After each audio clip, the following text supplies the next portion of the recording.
Bismillahirrahmanirrahim, salam alaikum. Euh, je voudrais vous parler d'un sujet qui est très très important, qui est en lien avec le digital, principalement avec les nouveaux business models qui sont introduits par le digital. Donc aujourd'hui, de plus en plus d'entreprises se positionnent dans le domaine du digital et avec une logique de disruption de plusieurs secteurs. On l'a vu avec Uber dans le domaine du transport, on l'a vu avec Airbnb dans le domaine de l'hôtellerie. On l'a vu très dernièrement avec Booking qui a disrupté le domaine de l'hôtellerie de manière un peu plus globale et qui a causé en fait la perte et la descente aux enfers d'un grand acteur qui est Thomas Cook. Et on le voit chaque jour dans plusieurs domaines. On a vu que les médias, par exemple, sur le web, ont supplanté les médias classiques. On l'a vu dans des domaines aussi divers et variés que le domaine de la banque, la finance, que le domaine du télécom et d'autres domaines. Donc aujourd'hui, qu'est-ce qui caractérise ces nouveaux business models? Qu'est-ce qui fait qu'on a un business model qui est disruptif? Alors déjà, il faut comprendre que de manière classique, nous avons généralement trois types de business models. Le premier type de business model, c'est des business models qui sont plus liés à de la vente. Et là, on est dans des schémas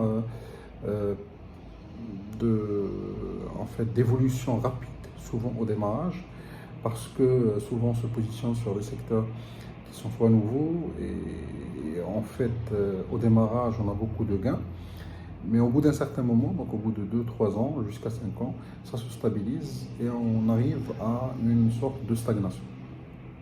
Il y a des business models, disons, classiques de l'économie normale qui sont plus dans une évolution linéaire. Et dans ce sens, en fait, cette évolution, elle est un peu liée aux ressources qu'on met en place. Donc on va avoir plus de gains, dépendamment des investissements qu'on va mettre. Et souvent, ce n'est pas des business models qui sont scalables parce qu'ils dépendent fortement soit des ressources humaines, soit des ressources matérielles, soit des matières premières. Et donc souvent, c'est une évolution linéaire qui permet d'évoluer certes, qui permet de dépasser les business models de rente, mais au bout d'un certain moment, mais qui reste linéaire.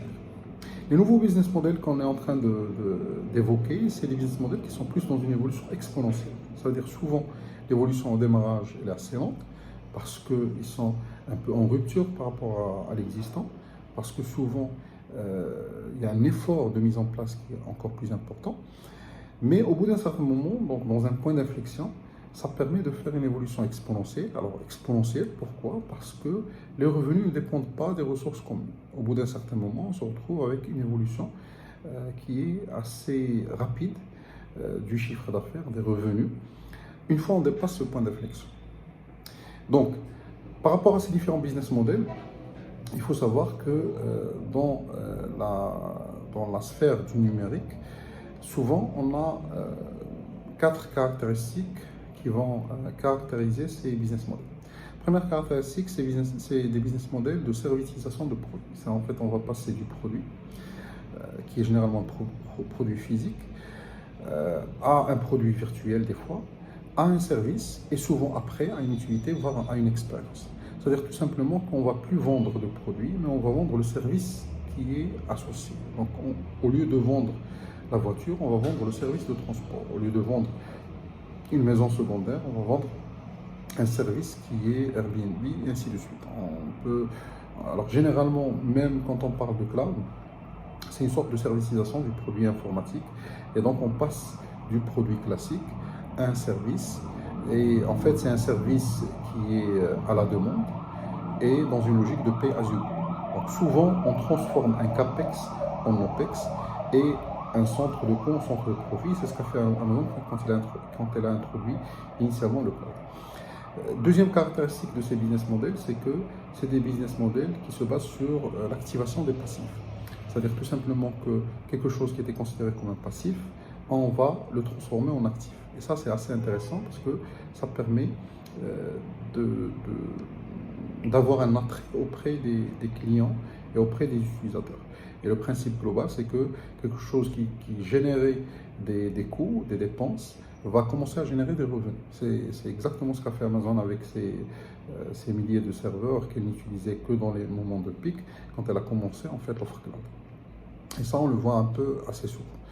Troisième caractéristique de ces business models disruptifs, c'est que alors, dans la même lignée de l'activation des passifs, on fait de l'opportunisation des risques. Donc tout ce qui est risque menace, on va essayer de le considérer comme une opportunité et le faire valoir. Alors là, on va voir des business models qui sont basés sur les déchets, qui sont basés sur des actions qui n'ont aucune valeur ajoutée dans le monde classique et qui vont devenir des sources de revenus dans un monde digital.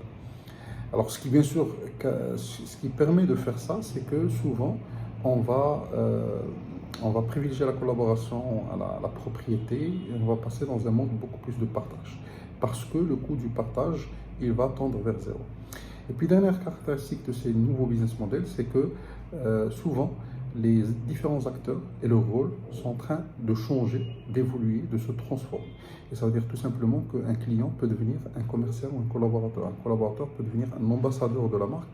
Et donc on a une sorte de transformation des rôles avec une extension bien entendu du périmètre de l'entreprise qui devient une entreprise étendue. Et on va parler beaucoup plus de réseau de valeur plutôt que de chaîne de valeur. Donc voilà un peu quelques caractéristiques de ces nouveaux business models qui sont dans une logique exponentielle.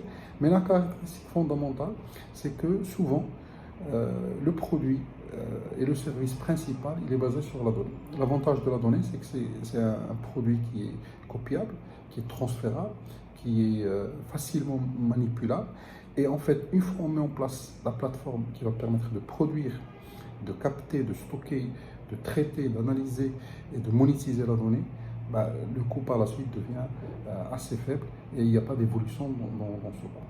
Voilà de manière globale, et j'espère que vous allez apprendre des choses au travers de cette vidéo. Merci de vous abonner à la chaîne et à la prochaine dans une prochaine vidéo. Merci beaucoup. Salam alaikum wa rahmatullah.